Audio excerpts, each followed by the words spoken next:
Welcome to Computex Technologies. In today's video, we are breaking down data warehousing concepts in a clear and simple way. If you are learning data engineering, analytics or BI, this is for you. Let's get started.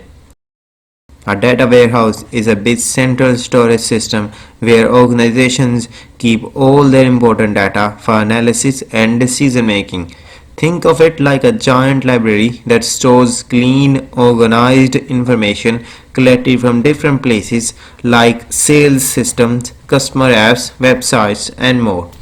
It's different from the databases used for day-to-day operations. Those handle quick transactions like buying a product or booking a ticket. A data warehouse instead focuses on long-term storage and understanding trends. A data warehouse has four main characteristics. Number one, subject oriented. Data focuses on key areas like customers or sales. Number two, integrated. Data from different sources is combined consistently. Number three, non-volatile. Once stored, the data doesn't change frequently. Number four, time variant. It contains historical data over months or years. These features make it perfect for long-term analysis. Data moves into warehouse through a process called ETL or ELT. Extract, pull data from sources, transform, clean and format it, load, store it in the warehouse.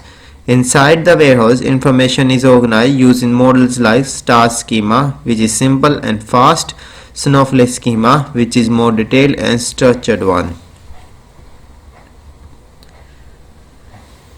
OLTP versus OLAP. Operational systems like banking apps or e-commerce sites use OLTP, which handles quick transactions. Data warehouses post OLAP, which focuses on complex analysis like finding trends, patterns, and performance metrics. And that's the core of data warehousing concepts. To summarize, a data warehouse is a central system designed for analytics, built using ETL pipelines, organized with models like star and snowflake schemas, and used to support business decision making. If you want to follow a video on ETL or lab cubes or modern cloud warehouses, let me know in the comments. Thanks for watching and don't forget to like and subscribe.